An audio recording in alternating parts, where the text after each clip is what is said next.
capítulo de número 6 do Evangelho de Marcos, ele trata sobre o ministério de Jesus. E Marcos, ele é muito objetivo e contundente. Se você prestar atenção, o Evangelho de Marcos, ele é o menor entre os 3 evangelhos. E ele foi escrito por Marcos, João Marcos, que não era um apóstolo, mas foi sim um seguidor de Jesus Cristo. Andou com Paulo nas suas viagens missionárias, foi um discípulo de Pedro. E foi de Pedro que ele ouviu as histórias do Evangelho que nós temos escritas aqui. E talvez por isso que é um livro menor, mais dinâmico, objetivo, porque é Pedro contando para Marcos a trajetória dele com Jesus Cristo. E logo no início do capítulo de número 6, nós vamos ver Jesus, ele sendo rejeitado na sua terra natal. Ele nasceu em Belém, mas foi criado em Nazaré. E lá em Nazaré ele foi rejeitado pela sua parentela, pelos seus amigos, por aqueles que eram próximos a ele. Inclusive é daí que a gente tira aquela expressão que a gente até usa de modo equivocado pessoalmente quando a gente fala, né?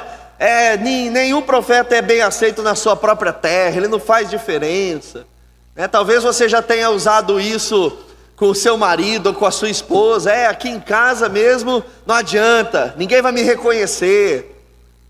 Mas é isso que acontece em Nazaré. Jesus, ele é rejeitado, ele não tem credibilidade nenhuma. Mas é diferente do que acontece na região. Na região, pelo contrário, Jesus é acolhido. A fama dele cresce, e a partir do verso de número 6, a gente vai ver Jesus, ele não só fazendo bem, pregando, mas ele enviando os discípulos dele para fazer uma obra maravilhosa. O versículo de número 12 diz: então, saindo eles, pregavam ao povo que se arrependesse, expulsavam muitos demônios e curavam numerosos enfermos, ungindo-os com óleo. Então o capítulo 6 inicia com Jesus sendo rejeitado, e aí a gente tem a segunda parte, Jesus, pelo contrário, sendo acolhido a mensagem do Evangelho, pregando, fazendo a diferença. E logo depois do versículo de número 13, a sequência natural desse texto é o verso de número 30. Leia comigo. Os apóstolos voltaram à presença de Jesus e lhe relataram tudo o que tinha feito e ensinado. Então o verso de número 30, ele acompanha o verso de número 13. Eles saíram pregando, expulsando, curando, fazendo sinais, prodígios. E aí o verso 30 já fala, e eles voltaram contando tudo isso para Jesus. E aí a partir do verso de número 30 nós temos a primeira multiplicação de pão e peixe.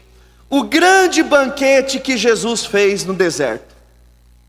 Mas curiosamente, Marcos, ele coloca uma história no meio. Ele coloca uma história que cronologicamente ela não está aqui entre o verso 17 e o verso de número 30, mas é uma coisa muito importante que Marcos quer fazer uma conexão com a multiplicação de pães e peixes. Ela é tão importante que esse milagre, ele é registrado nos 4 evangelhos. E tanto em Mateus quanto em Lucas, acontece a mesma coisa. Essa história que Marcos relata aqui, que antecede a multiplicação de pães e peixes, também acontece em Mateus, também acontece em Lucas, só em João que não acontece. Porque João, ele tem uma outra perspectiva no evangelho dele. Mas se essa história está no meio dessa narrativa cronológica, é por uma intencionalidade. Nós precisamos nos lembrar que os autores bíblicos, eles escreveram inspirados pelo Senhor. Cada história, ainda que não cronologicamente, foi inserida devidamente no lugar que Deus desejou que fosse inserida.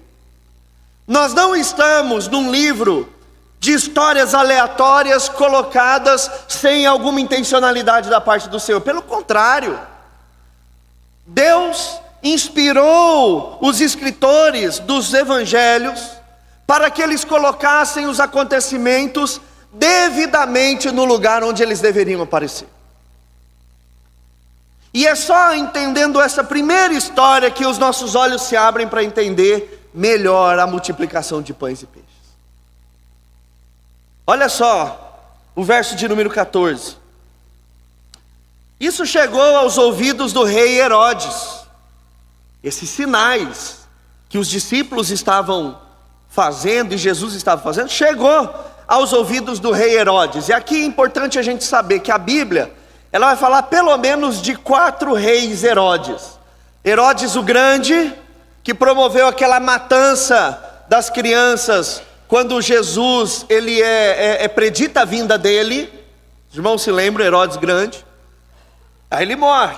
Aí vem esse Herodes, que é o Antipas, o tetrarca, que ele governava a região norte da Palestina, ali a Galileia.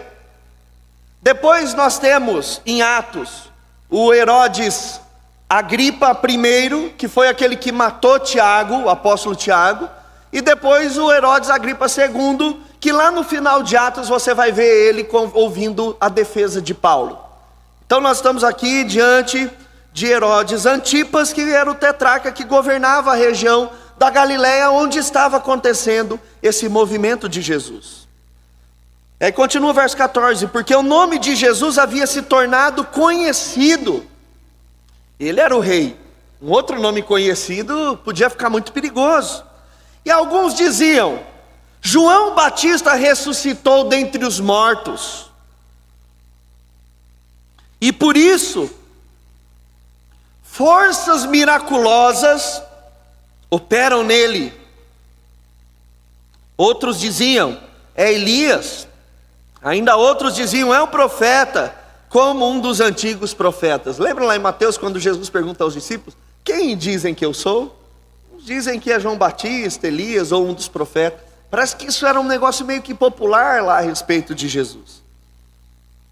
Herodes, porém, ouvindo isso, disse: é João a quem eu matei, mandei decapitar, que ressuscitou.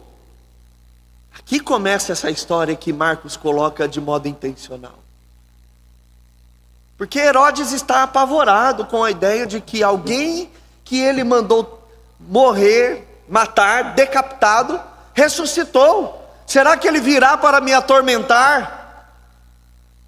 Porque eu fiz uma coisa errada? E aí Marcos, a partir do verso 17, começa a explicar essa história. Porque o próprio Herodes havia mandado prender João e amarrá-lo na prisão por causa de Herodias, mulher de seu irmão Filipe, com a qual Herodes havia se casado. Herodes, ele tinha um outro irmão chamado Herodes Filipe, e ele era casado com Herodias. E eles eram idumeus, mas judeus, uma classe lá de judeus. E a lei dizia que você não poderia casar com o seu irmão, ou com a mulher do seu irmão. Mas Herodes, ele se valeu da lei romana, se divorciou da sua esposa. Herodias se divorciou do seu marido e os dois se casaram. Isso que aconteceu. Verso 18: pois João lhe dizia: você não tem o direito de viver com a mulher do seu irmão. E confrontava o rei, falando em alto bom som para quem quisesse ouvir. O Herodias odiava João Batista e queria matá-lo, mas não conseguia fazer isso. Ela tinha o pecado dela confrontado e queria matar João. É mais ou menos quando nós não temos um coração ensinável e somos confrontados por um pecado. A primeira coisa que a gente faz é mandar a pessoa ir catar coquinho, cuidar da vida dela. Nós não gostamos de ser confrontados. Se nós somos confrontados, essa pessoa passa a ser inimiga Se ela está num jantar, nós não queremos ir lá. Se ela estará num evento, nós não queremos ir lá. Se encontramos ela no mercado, cortamos caminho. Herodias, ela faz aquilo que todo coração desprovido de capacidade de aprender, imaculado pelo pecado, faz. Quer matar aqueles que confrontam o pecado. Mas por que ela não conseguia matar? Porque Herodes temia João. Mesmo sua esposa odiando e querendo matar, Herodes temia, sabendo que era um homem justo e santo, e o mantinha em segurança. É mais ou menos assim: João, eu vou prender você para proteger você e tirar você das ruas. E quando Herodes ouvia João, ficava perplexo, embora gostasse de escutá-lo. Sabe aquela coisa? Eu tenho raiva, mas ao mesmo tempo eu gosto de ouvir, de ser confrontado por ele, e fala as verdades. Chegando uma ocasião favorável, em que Herodes, no dia do seu aniversário, deu um banquete.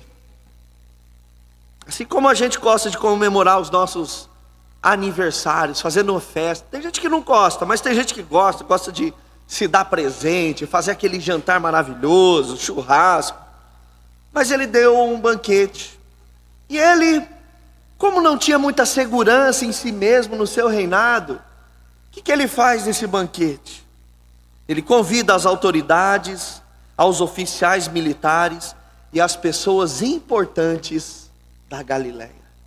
É esse banquete. A filha de Herodias, na tradição conhecida como Salomé, entrou no salão e dançando. E aqui, provavelmente a filha dela tinha entre 12 a 14 anos e dançou de modo sexualizado, sensualmente. Agradou Herodes e os seus convidados, que a esse ponto da festa já estavam bem mamados já estavam no caneco forte. Então o rei disse à jovem: peça o que quiser e eu lhe darei. E fez este juramento perigoso, complicado, daqueles que você se arrepende. No Antigo Testamento nós temos uma história de um rei que disse que se vencermos a batalha, a primeira pessoa que vier eu oferecerei em sacrifício. E vem a filha dele dançando. E Herodes é louco, ele se esqueceu quando Deus diz: não jure, não faça juramento. E ele ainda incrementa o juramento: o que você me pedir eu lhe darei, mesmo que seja metade do meu reino. Vocês se lembram quem falou isso também? O rei Assuero para Esther. Talvez Herodes falou: vou dar uma de romântico também, né? Mal ele sabia o que ia acontecer. Ela saiu e foi perguntar quem? A mãe. Lembra que a gente sabia quem odiava e queria matar João? Ela falou: o que pedirei? A mãe respondeu: a cabeça de João Batista. No mesmo instante, voltando apressadamente para junto do rei, a filha de Herodias disse: quero que, sem demora, o Senhor me dê num prato a cabeça de João Batista. Esse era o menu que ninguém esperava nesse banquete.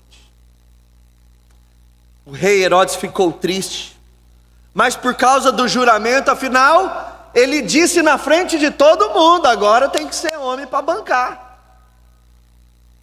Afinal, inseguro como ele era, o que diriam de um rei frouxo, que não cumpre com o que jura?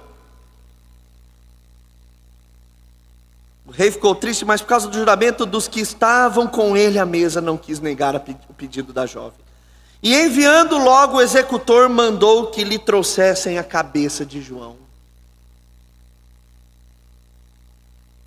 Ele foi e o decapitou na prisão. E trazendo a cabeça num prato, olha que cena bizarra. A cabeça de João Batista num prato de prata ou de ouro, entregou a jovem. Mais bizarro ainda, uma jovem de 12 a 14 anos, pegando aquele prato, e entregou por sua vez a sua mãe. Aí o texto encerra dizendo que os discípulos de João, logo que souberam disso, vieram, levaram o corpo dele e o colocou num túmulo. Mas aí é quando Marcos fala de um outro banquete. Um banquete longe do palácio. Longe da gente importante. Lá na Galileia também, um outro banquete. Um banquete que teve um final totalmente diferente. Que teve um desenvolvimento totalmente diferente. Marcos claramente está mostrando o que é a vida.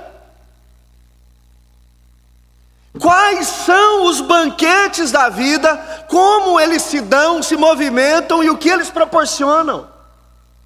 Essa história não foi colocada aqui à toa. Deus quis nos mostrar o que é um banquete gerido por um homem com coração pecaminoso e obstinado, e o que é um banquete gerido por alguém que quer trazer vida e traz respostas das quais a humanidade precisa. E já começa muito diferente, porque logo que a gente viu que os apóstolos voltaram, cansados, relatando tudo aquilo que havia dito, olha o que Jesus diz no verso de número 31, ele lhes disse: venham repousar um pouco, à parte, num lugar deserto. Isso porque eles não tinham tempo nem para comer, porque, visto serem muitos os que iam e vinham. O texto ele começa com um relato maravilhoso dos discípulos e o cuidado de Jesus. Irmão, Jesus sempre está cuidando. Jesus sempre está preocupado. Às vezes o nosso desejo é entrar no palácio e ter um banquete com gente importante, mas a verdade, quem cuida da gente é Jesus Cristo. É o único que nos dá empatia verdadeira, acolhimento verdadeiro. Num simples versículo ele já contrasta totalmente ele de Herodes. E é tão maravilhoso que Jesus ele está dizendo que a prioridade é sempre o relacionamento com ele, porque sempre tem uma multidão indo e vindo, mas o importante é estar recolhido com ele. Por isso que a vida cristã, ela sempre é decorrente do nosso tempo devocional. Não adianta exercer qualquer atividade se nós não tivermos primeiro aquilo que chamamos de intimidade com Deus. Intimidade com Deus, traduzindo, é Bíblia, é oração. É quando nós aquietamos a nossa alma, o nosso espírito, e vamos para junto de Deus e de Jesus Cristo, no mundo onde tem muita gente correndo, indo e vindo. É isso que começa aqui o texto. E aí então eles foram, verso 32, de barco a um lugar deserto à parte. Muitos, porém, os viram sair e, reconhecendo-os, correram para lá a pé de todas as cidades e chegaram antes dele. Então tudo que Jesus e os seus discípulos estavam fazendo, isso ganhou uma fama, se tornou conhecido entre todos. Haviam aqueles que estavam esperançosos com a vinda de Jesus, mas também haviam os interesseiros e haviam os curiosos. E era cada vez mais difícil ter um tempo de quietude privativo entre Jesus e os seus discípulos. Ao desembarcar, verso 34, Jesus viu uma grande multidão e compadeceu-se dela, porque eram como ovelhas que não têm pastor. O rei desse povo estava se banqueteando com as autoridades e cortando a cabeça de profeta. Elas estavam perdidas. como ovelhas que não têm pastor. E ele começou a ensinar-lhes muitas coisas. O ponto central do texto é esse: compaixão. Jesus, diferente de qualquer pessoa cuja nossa esperança está sobre ela, ele é alguém que nos dá compaixão. Ele se identifica conosco, inclusive é por isso que ele tomou o nosso lugar na cruz do Calvário. Não há ninguém igual a Jesus. Seu marido, sua esposa, seu filho, seu avô, sua avó, nenhum político, time de futebol, ninguém pode ser como Jesus, ninguém é como Jesus, ninguém nos dá esperança e se compadece de nós como Jesus Cristo. Jesus é o colo que nós precisamos. E ele destaca algumas coisas interessantes aqui. A ovelha com o pastor já é difícil. É um animal difícil, mas sem pastor, ela fica ainda mais vulnerável, descuidada, sujeita aos seus predadores, sem orientação, desnutrida, sem alimento. E quando Jesus vê esse povo e se compadece, sabe a primeira coisa que Jesus começa a fazer? Ensinar. O ensino não é apenas teoria, mas o ensino é uma demonstração prática de amor. Sabe qual é a expressão mais clara de amor numa família? Não é quando você pega seu filho ou sua filha e fala eu te amo, mas é o quanto você batalha para ensinar. E quanto demonstrar esse amor ensinando, às vezes, custa inclusive o olhar do seu filho para você. Porque nesse ensino você vai repreender, você vai corrigir, você vai disciplinar, vai dar umas palmadinhas dependendo da idade. Mas ensinar é a maior expressão de amor que nós temos. Porque o contrário do amor não é o ódio, é a indiferença. E na indiferença você não se importa com ninguém, você não quer ensinar ninguém. Você fala assim, eu estou cansado, não tenho paciência para essa pessoa.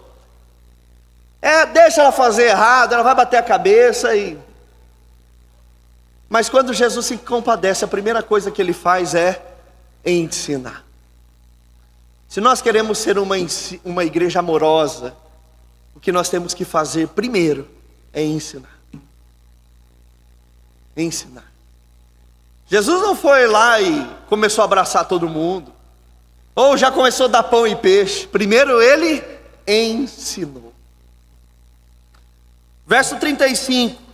Como já era bastante tarde, os discípulos se aproximaram de Jesus e disseram: este lugar é deserto, Jesus.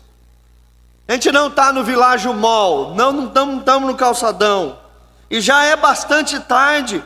Mande essas pessoas embora, para que indo pelos campos ao redor e pelas aldeias, comprem para si o que comer. Tem algumas perguntas aqui interessantes nesse versículo. A primeira delas é: qual era verdadeiramente a preocupação dos discípulos? O que vocês acham? Vocês acham que os discípulos estavam fazendo isso porque estavam compadecidos da multidão? Ou eles estavam preocupados com ele? A gente tem um pouquinho de comida, daqui a pouco eles vão querer o nosso, né? Eles estavam preocupados com o que, a verdade? A gente não tem uma resposta. O texto não vai dizer o porquê que os discípulos disseram isso. Qualquer coisa que você ouvir alguém falando é mera especulação. Mas vamos ficar com o fato de que eles estavam preocupados, que eles já estavam comendo com Jesus e havia um pouco de compaixão também no coração deles. Mas a resposta deles é uma resposta lógica, racional, é o que se deve fazer, é uma análise prática, é pragmático, é lógico. É muita gente, a gente não tem comida, tem que despedir esse povo, porque ainda há esperança de que mesmo sendo tarde, indo pelos campos, eles consigam alguma coisa. E agora Jesus está como Moisés, quando nós olhamos ele lá em Números capítulo 11, O povo sai do Egito. Estamos com saudades do alho, da melancia, das comidas do Egito, Senhor. Estamos com fome, não temos comida. E ali em Números 11, Moisés diz que a responsabilidade pesou. Será que vai pesar para Jesus agora, nesse momento? Mas aí Jesus, ele diz, ele piora. Ele fala assim: não, dê vocês mesmos de comer a eles. Aí talvez os discípulos olharam e falavam assim: parece que Jesus perdeu a sanidade. Acho que ele ficou aqui o dia inteiro falando, tomou muito sol na cabeça, ficou doidão. Ele viu já a multidão, ele está com problema na visão dele. Ele viu que aqui tem mais de 5.000 pessoas, porque além dos homens contados, tinham as mulheres e as crianças. Ou ele está fazendo uma brincadeira que ninguém percebeu? Será que ele não percebeu o óbvio? Ou será que faltou fé para eles? Jesus estava falando: faz vocês, se eles repartissem o pão, começaria a cair pão e peixe, todo mundo ia ter comida. João capítulo de número 6, Jesus mesmo, ou João mesmo explica, que Jesus fez isso para testá-los, ver qual seria a reação deles. Não que Jesus esperasse que eles multiplicassem o pão e o peixe, mas porque Jesus estava prestes a fazer alguma coisa. Ele já sabia. Foi uma provocação que Jesus fez aos seus discípulos. Mas eles disseram: o que iremos comprar 200 denários de pão para lhes dar de comer? João diz que é Filipe que fala isso. E o que Filipe está dizendo é o seguinte: Senhor, ainda que a gente tivesse aqui 8 meses de salário, porque um denário era o trabalho de um dia. Então, 200 denários dá quase 8 meses, tirando que o judeu fica um sem trabalhar. Ou seja, ainda que a gente tivesse o salário correspondente a 200 dias de trabalho, a mais da metade do ano, não seria possível alimentar toda essa multidão. E aí então Jesus lhe disse: quantos pães você tem? Tratem de descobrir. Eles foram, informaram e responderam: 5 pães e 2 peixes. Lá em João também vai informar que parece que eles foram lá e pegaram a lancheira de um menininho. Ele tinha levado um negócio para ele comer, mas Jesus vai lá e pega os 5 pães de cevada e os 2 peixes do menino. Mas o que é isso? Para alimentar uma multidão, não dá nem para palitar o dente com essa comida. Então Jesus ordenou que todos se assentassem. Imagina se você fosse um discípulo, vendo essa multidão. Você não está entendendo nada que Jesus está fazendo. Primeiro que a gente não entendeu o que ele estava falando. Depois a gente não entendeu nada porque que ele pegou 5 pães e 2 peixes, diante daquela improbabilidade. Agora ele pede para todo mundo se sentar em grupos sobre a relva. E eles fizeram isso repartindo em grupos de 100 e de 50. Um pouco mais aí de 50 grupos espalhados pelo deserto. Imagina até onde os seus olhos conseguem alcançar. Então Jesus, ele pega. Imagina você vendo isso. Ele pega os 5 pães e os 2 peixes. Ele ergue os olhos para o céu. A Bíblia não fala o que ele orou, porque talvez se a gente soubesse, a gente ia usar na nossa mandinga gospel, né? Achar que é aquelas oração que abre porta, fecha porta, né? Você está com o carro quebrado no meio da rodovia e você vai orar essa oração. Não, ele pegou, abençoou.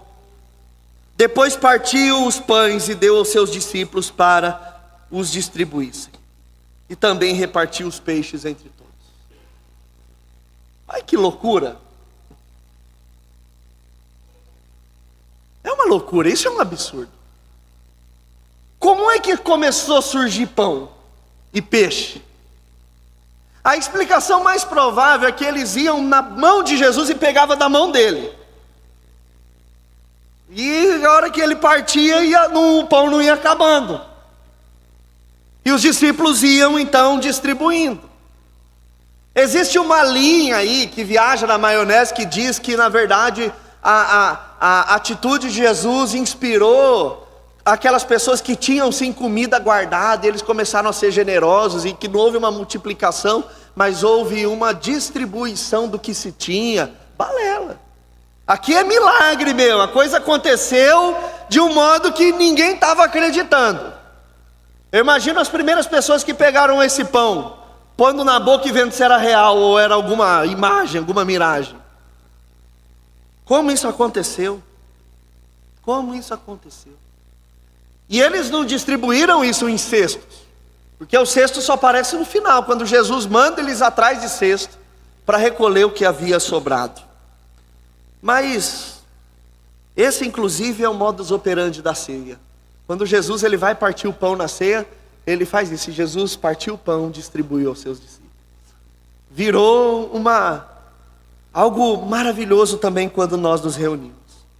Aí o verso 42, caminhando para o final desse texto, diz que todos comeram e se fartaram. Não é comer com migué, sabe? Aquela coisa assim, vou pegar um pouquinho porque eu não sei se vai ter para o próximo. Não, o texto diz que eles se fartaram. João vai dizer que eles pegaram o tanto quanto queriam. Com certeza você se fartou já algum dia. Não infartou, em nome de Jesus, tá? Você se fartou. Talvez hoje na hora do almoço, domingão, né? Come aquele frango assado, aquela maionese. E aí você fala, vou comer um pouquinho mais. E aí vem aquela sobremesa. Aí você senta no sofá, dá aquele sono, né? Você se fartou. Você vai naquele churrasco.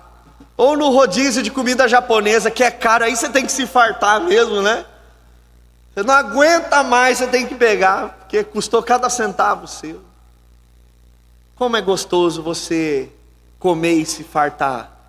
Não a glutonaria, o desespero, o descontrole, mas quando você come até saciar. Sabe? E eles pegaram, até se fartar o tanto quanto queriam. E ainda eles pegaram um cestinho, que é o cofinos, que é um cesto que ele era usado para você carregar provisão pessoal numa viagem. É um cestinho de palha pequeno, mas eles encheram 12, quase como Jesus falando, bom, vocês serviram todo mundo para os discípulos, agora a gente vai continuar a viagem, tem um cesto para cada um, para vocês levarem. 12 cestos cheios de pão, de pedaços de pão e de peixe. Os que comeram os pães eram 5.000 homens, além de mulheres e crianças, como diz lá no Evangelho de Mateus. Queridos, que contraste de banquete. Como Deus é maravilhoso em colocar o banquete de Herodes em paralelo ao banquete de Jesus. E eu gostaria de fazer aqui nesse texto duas aplicações bem simples e objetiva para o nosso coração. A primeira delas é que o banquete que o mundo oferece, não se engane, sempre haverá uma cabeça no prato. Sempre haverá uma cabeça no prato. Não existe almoço grátis, já dizia a cultura popular. Muitas vezes nós nos envolvemos com as coisas desse mundo terreno, não como filhos da luz, mas quase que como participantes da obra das trevas. E nesse banquete nós estamos nos esbaldando, mas eles são cheios de corrupção, vaidade e interesses egoístas. O banquete de Herodes é isso. No palácio ele chama quem é interessante para ele, quem pode fazer ele crescer ou se firmar. Enquanto no deserto você tem um que não quer nem ser coroado como rei, mas a multidão está clamando por ele. Esse é o banquete que sempre haverá uma cabeça no prato, e essa cabeça pode ser a minha e pode ser a sua. Se nós deixarmos com que o palácio e o banquete do rei Nico encha o nosso coração de desejo, nós estaremos perdidos. E o mundo hoje tem muito mais a ver com Herodes do que Jesus no deserto. O que nós vamos ver é um abuso de poder e morte, enquanto o banquete de Jesus é marcado por graça, abundância e vida. E é tão fácil, meus irmãos, porque nós estamos procurando um lugar ao sol. A gente sempre está buscando se estabelecer a nossa identidade, quem nós somos. A opinião dos outros sempre nos incomoda, nos faz querer mais, nos faz negar a nossa fé. Nós olhamos o banquete de Herodes e nós ficamos doidos para entrar lá e comer alguma dessas comidas fartas, deliciosas, mas que são apenas ingredientes mortais. Como é fácil a gente perder a noção de que nós somos cidadãos do reino do Senhor. Nós nos engajamos com a cultura sim. Cremos na graça comum. Cremos que Deus fez a terra. Cremos inclusive que o diabo é o cachorro na coleira, mas a coleira está na mão de Deus. Mas mesmo sabendo de tudo isso, seria muita inocência da nossa parte achar que o mundo não é um lugar perigoso, que o crente tem que ter muito cuidado, que às vezes ele vai ganhando a gente pela beirada, dizendo, isso não dá nada, tranquilo, você tem consciência, o importante é ter Deus no seu coração. Quando a gente vê, a gente já se distanciou demais. E quando o mundo cobrar, é a nossa cabeça que estará no prato. É por isso que Marcos colocou: nenhum Herodes pode ser como Jesus, nenhum Herodes pode nos oferecer a esperança que Jesus pode nos oferecer. Portanto, se você tiver que ir atrás de algum banquete, de algum lugar para se fartar, vá em Jesus Cristo. Se você desejar sentar na presença do aniversário ou do banquete de algum rei, que esse rei seja o Rei dos Reis. Essa é a primeira coisa que Marcos está nos falando. Mas em contraste a isso, Marcos não quer que os nossos olhos fiquem no banquete de Herodes. Ele só está ali para mostrar que existe um caminho ruim, perigoso. Há uma outra maneira de viver a vida. Mas ele foca na grande porta aberta diante dos nossos olhos, para aqueles que querem Jesus. Se de um lado o banquete é uma cabeça em cima de um prato, no outro banquete de Cristo é mais do que pão, é mais do que peixe.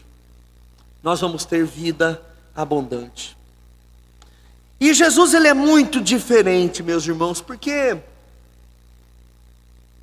quando nós olhamos para essa história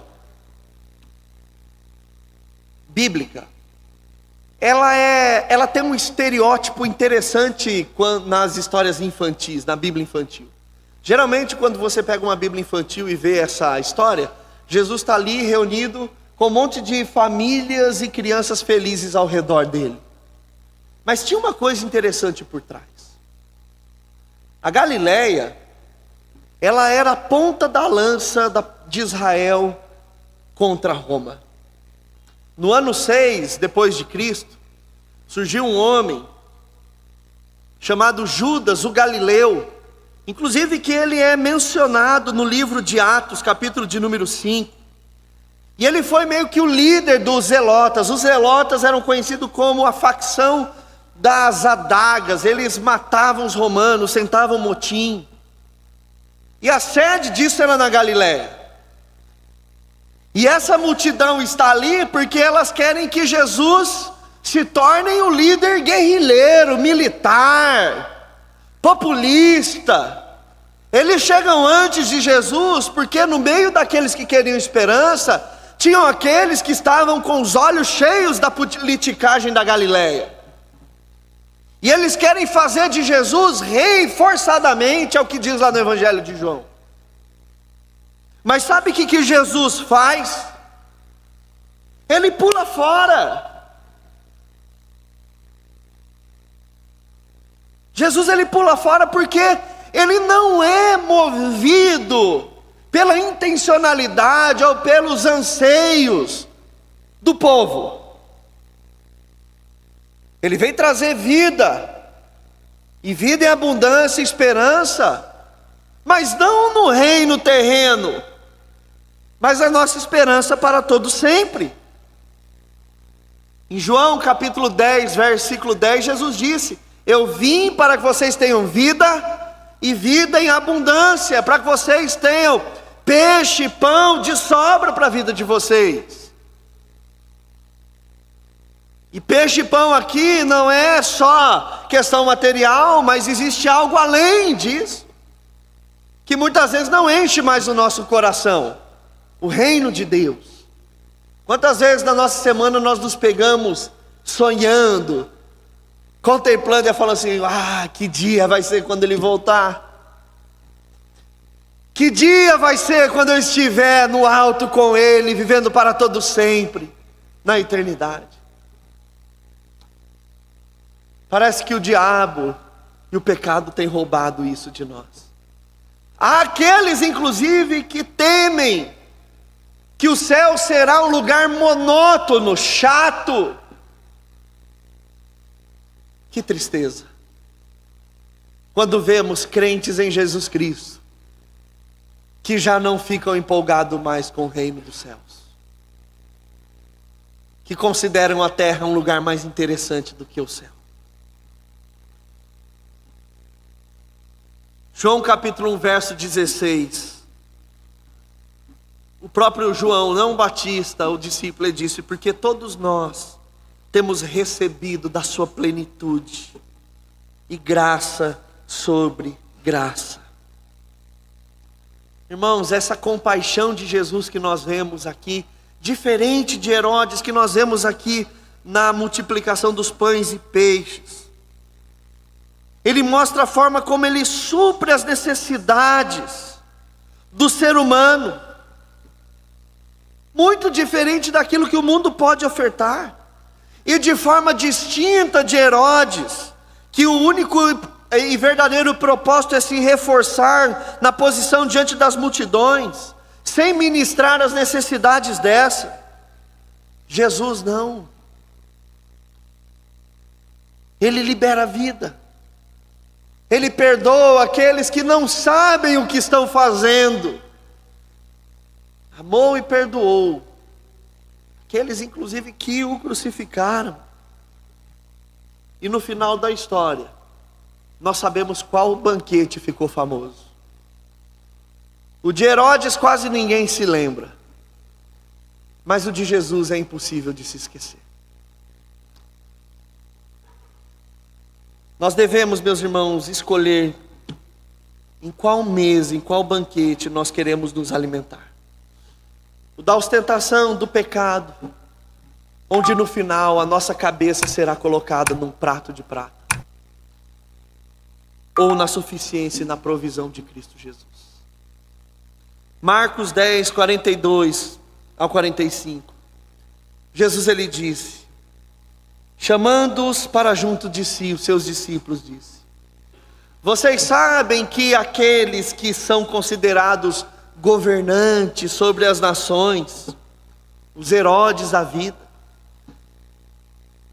as dominam e que os seus maiorais exercem autoridade sobre elas. Fazem banquetes, chamam gente importante, mas no final sempre tem uma cabeça no prato. Mas entre vocês não será assim. Pelo contrário, quem quiser tornar-se grande entre vocês, que sirva aos outros. Imagina os discípulos ouvindo as palavras de Jesus, se lembrando que um dia Jesus alimentou uma multidão, cansado, ao invés de despedir, escolheu servir. Nós muitas vezes, ao invés de servir, a gente prefere despedir os outros, mandar, vai lá, já deu. E quem quiser ser o primeiro entre vocês, que seja servo de todos. Pois o próprio Filho do Homem não veio para ser servido, mas para servir e dar a sua vida em resgate por muitos. Esse banquete, meus irmãos, é um prenúncio do banquete final a qual nós estaremos com Ele. Que Deus nos abençoe em nome de Jesus.